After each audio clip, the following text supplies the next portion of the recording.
Ils ont interdit à ma fille de 17 ans d'assister au mariage de ma sœur parce qu'elle était trop jeune. Je n'ai pas discuté, j'ai juste dit, nous n'irons pas. Mais quand Noël est arrivé, j'ai fait un petit changement en silence, et toute la famille a perdu la tête. Je m'appelle Clear et je suis l'aîné de 3 sœurs. En grandissant, cela voulait dire que j'étais la responsable, celle qui aidait, la babysitter, celle qui s'occupait des choses quand nos parents étaient trop fatigués ou distraits. Cela ne m'a jamais vraiment dérangé. Pas au début. C'était juste comme ça que les choses étaient. Tessa était la fille du milieu, l'artiste, celle qui attirait l'attention. Rachel, la plus petite, était le bébé, elle obtenait toujours ce qu'elle voulait.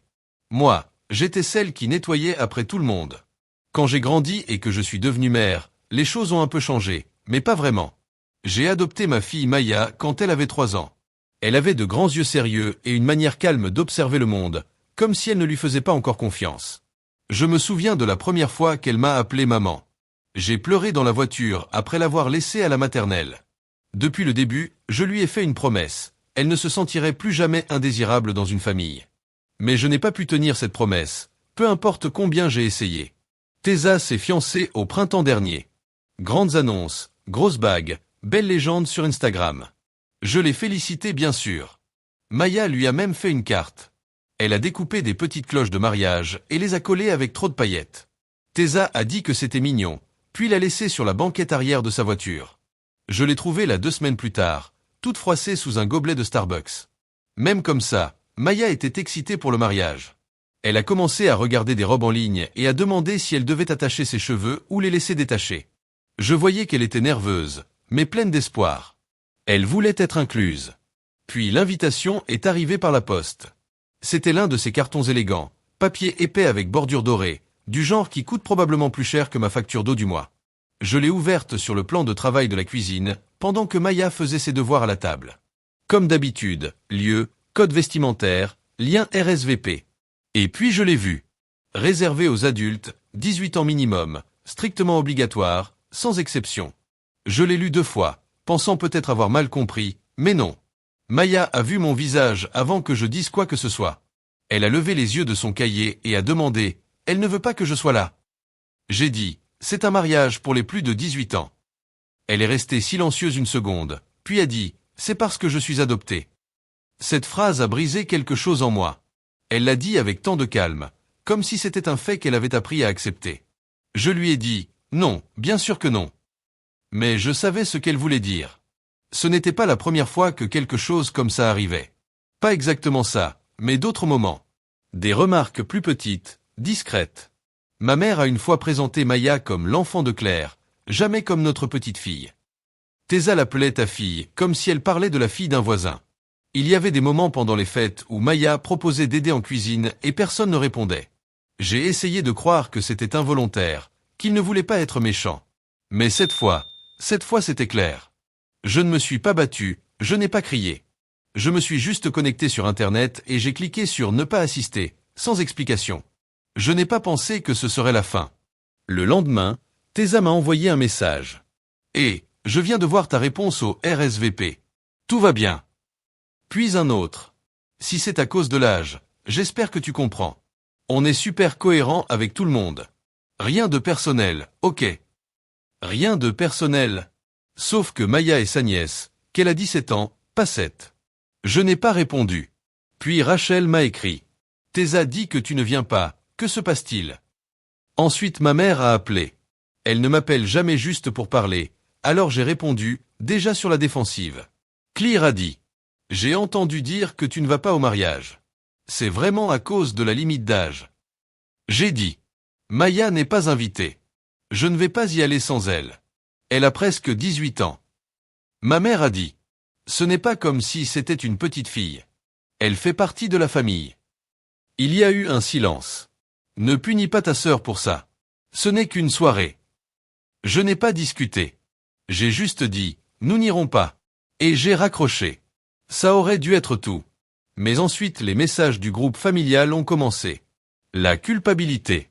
Les petites remarques à peine déguisées. Rachel. Je ne peux pas croire que tu fasses autant de drames pour une règle. Tu dois toujours faire des histoires. Maya n'est pas la seule à ne pas venir. Ce n'est pas à propos d'elle. C'est toi qui en fais quelque chose à propos d'elle. Ma mère a envoyé un long message sur l'unité familiale, le pardon, les sacrifices. Sur comme c'était difficile d'être au milieu. Je n'ai pas répondu. Maya a supprimé les photos de sa robe de son téléphone. Elle a arrêté de parler du mariage. Elle n'a pas pleuré. Mais je crois que c'est ce qui m'a le plus brisé. À quel point elle n'était pas surprise. Elle avait déjà appris ce que moi j'avais mis trop de temps à accepter. Alors quand Noël est arrivé, et que personne ne s'était excusé, ni même n'en avait parlé, j'ai pris une décision silencieuse. Je ne les ai pas invités. Pas de grandes annonces. Pas d'explosion. Juste du silence. Et c'est ça qui les a vraiment énervés. Si tu m'avais demandé il y a 10 ans comment je m'imaginais la maternité, j'aurais dit, des fêtes d'anniversaire, des câlins désordonnés, des paillettes dans la moquette. Je n'aurais pas dit, essayer de protéger une enfant de gens qui disent nous aimer. Quand Maya est arrivée dans ma vie, elle avait 3 ans et elle était terriblement sérieuse. De grands yeux marrons, des boucles douces et un regard calme, comme si elle mémorisait tout ce que tu disais, juste au cas où elle aurait besoin de survivre. Elle ne s'est pas ouverte rapidement.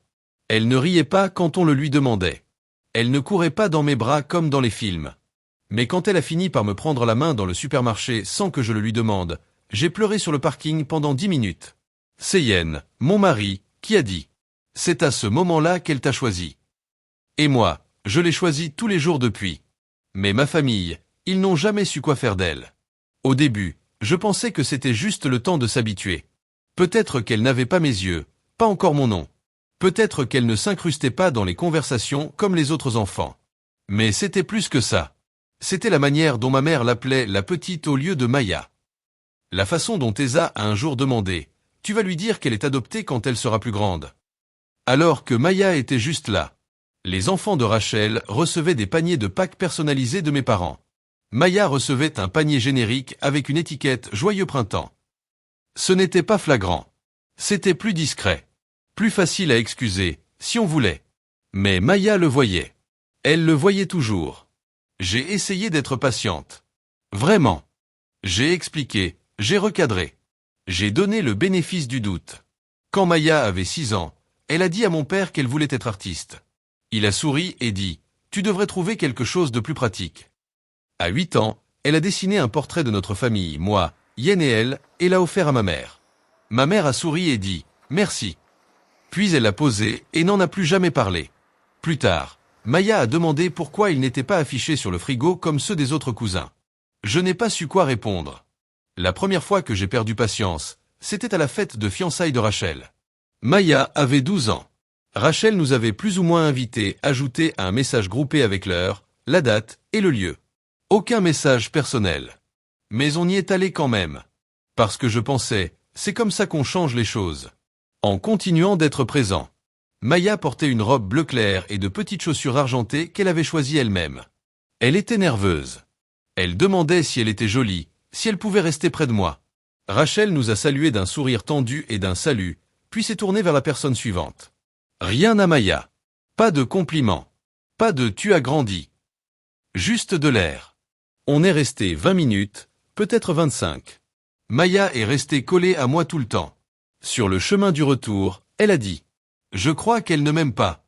J'ai dit. Elle ne te connaît pas. Elle a dit. Elle a eu 10 ans pour apprendre. Et je n'ai pas su quoi répondre.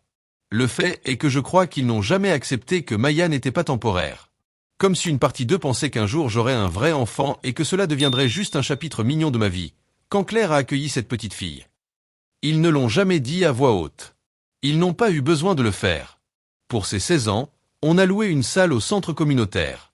On a décoré avec ses œuvres d'art. C'était son idée. Elle ne voulait pas une grande fête avec de la musique forte. Elle voulait exposer ses tableaux, servir des cupcakes et inviter les gens qui l'avaient soutenue. Elle a fait elle-même les invitations. Elle les a envoyées à la famille, aux amis et à quelques professeurs. Rachel n'est pas venue. Tessa non plus. Mes parents sont arrivés avec 30 minutes de retard et une carte qui disait pour une gentille fille avec un billet dedans. Maya les a remerciés. Toujours polie. Ensuite, elle n'a pas dit grand-chose. Elle a juste aidé à ranger, remis ses toiles dans la voiture. Mais ce soir-là, à la maison, quand la vaisselle était faite, j'ai trouvé un de ses croquis.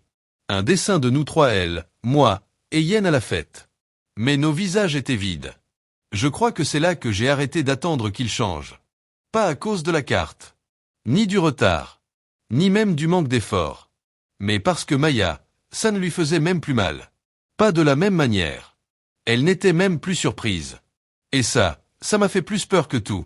Alors, quand l'invitation au mariage n'est jamais arrivée, pas même un appel téléphonique, pas une discussion, juste une exclusion silencieuse, j'ai su ce que je devais faire. Je n'ai pas argumenté. Je n'ai pas supplié. Je n'ai pas demandé d'exception. Je me suis simplement tourné vers Maya et je lui ai dit qu'on n'irait pas. Elle n'a pas pleuré. Elle a juste hoché la tête et dit « D'accord ». Plus tard dans la nuit, elle a demandé « Tu crois qu'ils ont remarqué qu'on n'était pas là ?» J'ai dit « Oui ». Parce que j'avais besoin qu'elle croie que ça comptait. Même si eux faisaient semblant que non. On a passé le week-end du mariage à la maison. Yen a fait des pains perdus. Maya a peint sur la véranda. J'ai lu un livre du début à la fin. Ce n'était pas une vengeance. Ce n'était pas une protestation. C'était la paix. Et honnêtement, au début, c'était étrange. Silencieux, d'une manière qui te fait réaliser le bruit dans lequel tu as vécu pendant des années. La cérémonie ne m'a pas manqué. Je ne me suis pas demandé à quoi ressemblaient les fleurs, ni si le gâteau était bon. J'ai pensé à Maya. À la façon dont elle cherchait leur approbation à chaque commentaire, chaque fête, chaque dîner de famille. Et comment, petit à petit, il lui avait appris à ne plus l'attendre. J'ai pensé aux prochaines fêtes. À comment, pendant des années, j'avais organisé Noël par obligation. Les inviter, les nourrir, faire semblant que leur sourire à moitié était suffisant. Cette fois, je ne le ferai pas. Cette fois, je ferai quelque chose de différent. Début décembre, Yen m'a demandé. Je commande les chaises pliantes habituelles. J'ai secoué la tête. Pas de siège supplémentaire cette année. Il n'a pas insisté. Maya n'a pas posé de questions. Quand le groupe familial a commencé à vibrer avec des messages. Qui apporte le dessert cette année chez Claire? On vient la veille comme toujours. Je n'ai rien dit. J'ai juste regardé les messages non lus s'accumuler. Je n'ai pas annoncé que je n'allais pas organiser Noël. Je n'ai pas fait de discours. Je n'ai pas posté de déclaration. Je ne leur ai pas dit de trouver un autre endroit pour manger leur jambon et leur agressivité passive. Je n'ai juste rien dit. Et apparemment, ce silence a été la chose la plus bruyante que j'ai jamais faite. Le groupe a recommencé à vibrer autour du 15 décembre. Rachel. Claire, on fait toujours le dîner de Noël chez toi? Dis-moi ce que je dois apporter. Tessa. Bien sûr qu'on sera de nouveau 5.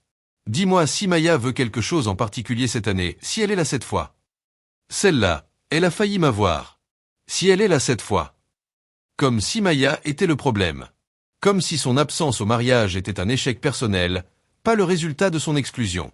Je n'ai pas répondu.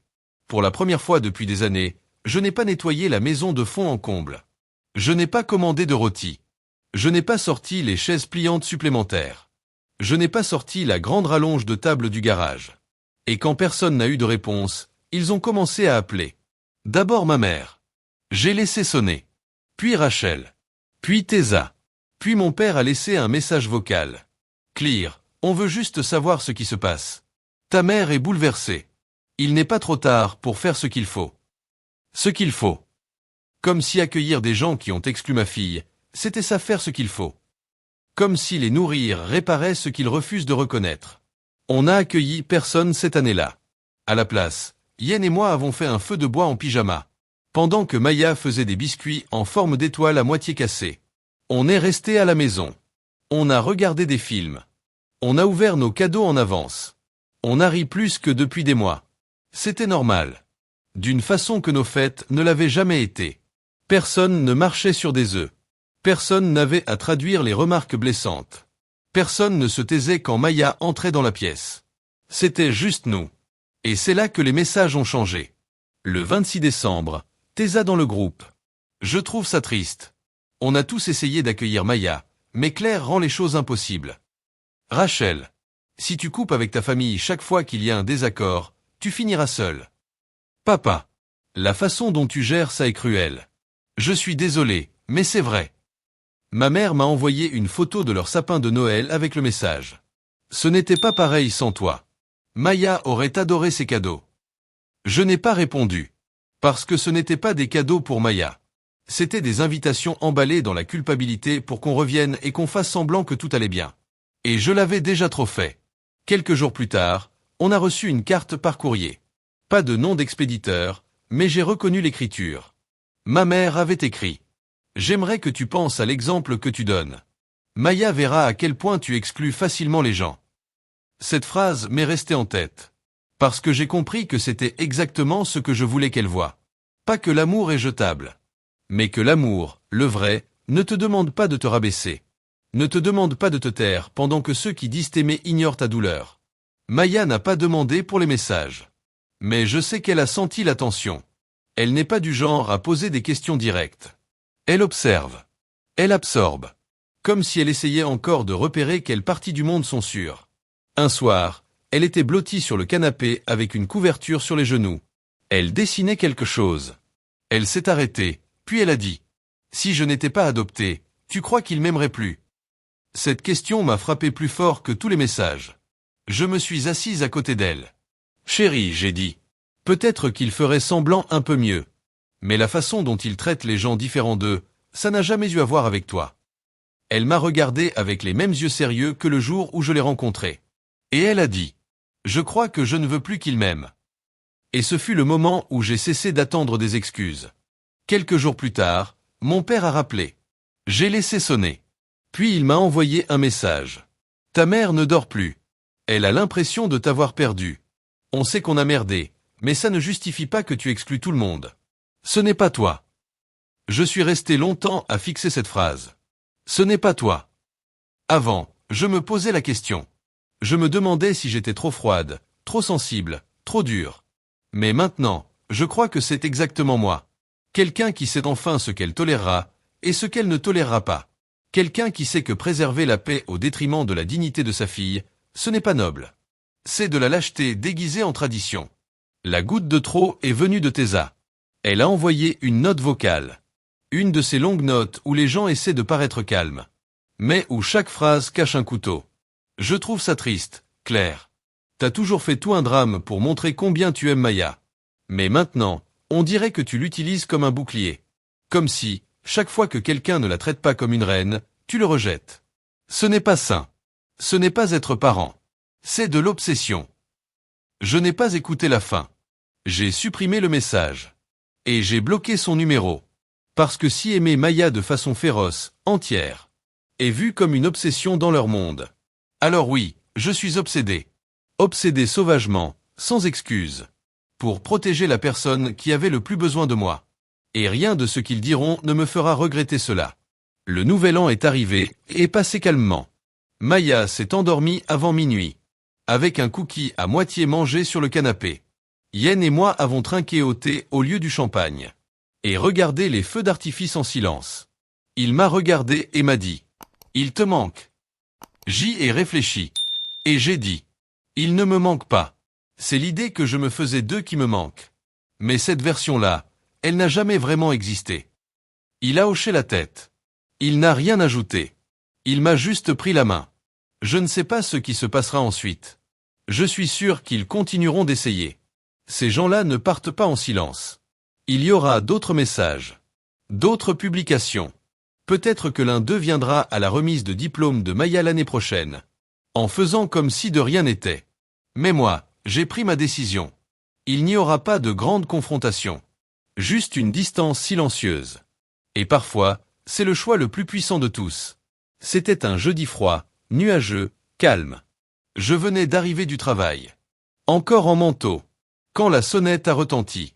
Je n'attendais personne. Yen travaillait tard. Maya était en haut, préparant un projet de portfolio pour ses candidatures à l'université. J'ai ouvert la porte. Et là, il y avait mes parents, debout sur mon porche. Comme si on était encore en 2007. Comme si rien de tout cela ne s'était jamais produit. Ma mère tenait un récipient Tupperware. Je pense que c'était des cookies à l'avoine. Sa spécialité. Moelleux au centre, légèrement brûlé sur les bords. Le genre qu'elle faisait quand j'étais petite. « Claire », a-t-elle dit, avec un petit sourire tremblant. « On pensait passer te voir. » Je n'ai rien dit au début. J'ai juste regardé le récipient dans ses mains. Comme s'il pouvait contenir un piège.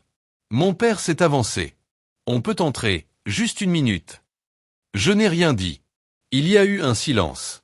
De la surprise peut-être, mais pas assez pour que ça compte. Ma mère a essayé de rattraper. On voulait juste parler. Les choses ont dérapé. Mais on est toujours ta famille.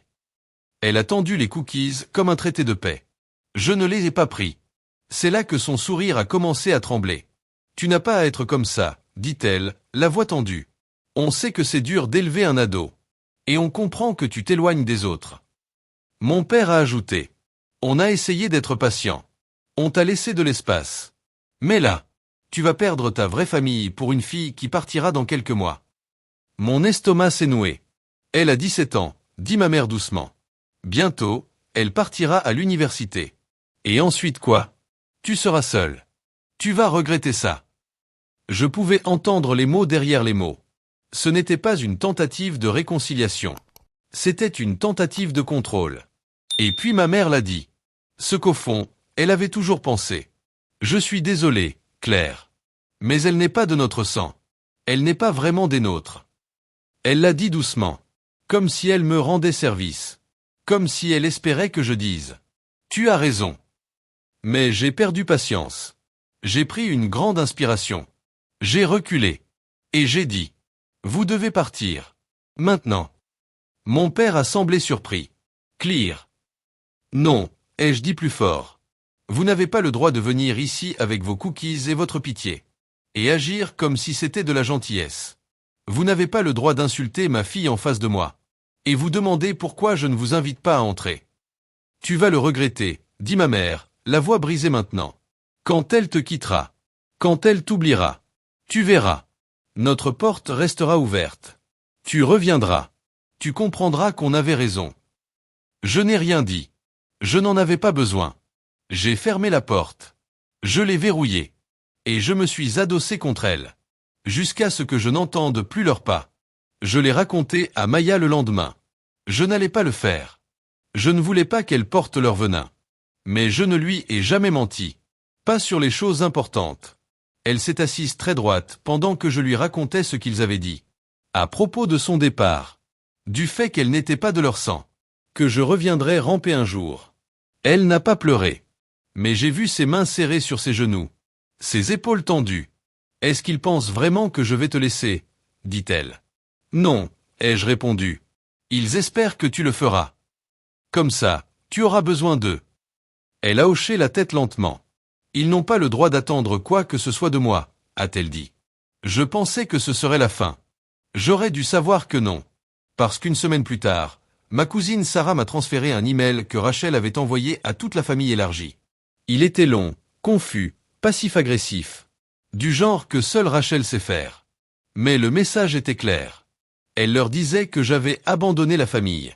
Pour une fille qui m'avait manipulé pour entrer dans ma vie. Et m'avait isolé de tous les autres. Elle insinuait que Maya était difficile, distante, ingrate. Que ma relation avec elle n'était pas saine. Que j'étais obsédé par la protéger de mépris imaginaires. C'était malveillant. Et le pire, ça a marché. Des gens ont commencé à me contacter. Ma tante Linda m'a envoyé un message. Tu vas bien? Mon oncle John a appelé Yen pour lui demander si je faisais une crise nerveuse. Ma cousine Chloé a laissé un commentaire sous un post artistique de Maya. Tu as beaucoup de chance. N'oublie pas qui t'a donné un foyer. Maya l'a vu. Je l'ai vu le lire. Et ce fut la goutte de trop. Je n'ai pas écrit une réponse.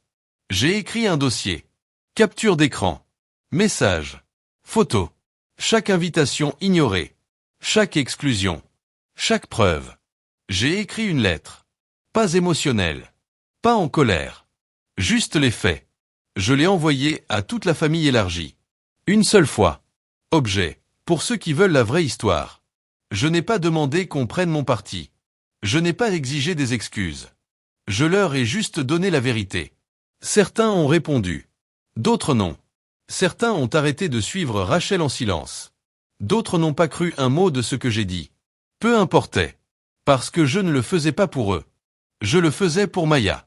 Pour qu'elle ne se demande jamais si elle avait tout inventé. Pour qu'elle ne pose plus jamais la question. Tu crois qu'ils m'aimeraient si j'étais de leur sang? Après ça, j'ai bloqué tous ceux qui ont voulu discuter. Tous ceux qui ont dit, mais peut-être si tu leur parlais. Tous ceux qui pensaient que maintenir la paix était plus important. que protéger une enfant d'un abus émotionnel déguisé en tradition familiale. On n'a plus jamais eu de nouvelles d'eux. Pas directement. Je suis sûr qu'il parle encore de nous. Je suis sûr que je suis l'histoire qu'il raconte pendant les repas de famille. Quand quelqu'un mentionne un enfant éloigné. Je suis sûr que le nom de Maya est encore prononcé avec des tons tendus et critiques. Qu'ils parlent. Ils ont perdu le droit de la connaître. Avançons dans le temps. Maya est à l'université maintenant. Programme d'art. Première de sa classe. Elle m'appelle tous les soirs. Pas par obligation. Juste par habitude. Elle m'envoie des photos de ses croquis. Parfois elle demande mon avis. Parfois elle veut juste dire bonne nuit. Quand je l'ai laissée à son dortoir. Elle m'a prise dans ses bras pendant une minute entière. Et elle a chuchoté. Je ne vais nulle part. Elle parlait peut-être physiquement. Mais je savais ce qu'elle voulait vraiment dire. Les gens disent qu'on ne choisit pas sa famille. Moi, je l'ai choisie. Je l'ai choisie elle. Plutôt que le sang. Plutôt que la culpabilité. Plutôt que des années de silence appris. Et s'ils pensent encore que je reviendrai un jour en rampant. Qu'ils attendent. Parfois, je repense à ce moment sur le porche. Ma mère me tendant ses cookies. Comme s'ils pouvaient effacer des années de silence. Comme si le sucre pouvait réparer ce qu'ils n'ont jamais eu le courage de dire à voix haute. Et parfois, tard la nuit, je me demande si j'ai exagéré. Si j'aurais dû faire plus d'efforts. Être plus silencieuse. Plus indulgente. Mais ensuite, je me rappelle le visage de Maya. Quand je lui ai dit « Ils n'ont pas le droit de te traiter comme ça ». Je me rappelle la force de son étreinte. Quand elle est partie à l'université. Je me rappelle que je lui ai promis quelque chose. Que personne ne m'avait jamais promis à moi, enfant. Que je la choisirais. Toujours. Tu crois que j'ai bien fait? Dis-le-moi dans les commentaires. Et si tu veux plus d'histoires comme celle-ci, n'oublie pas de t'abonner.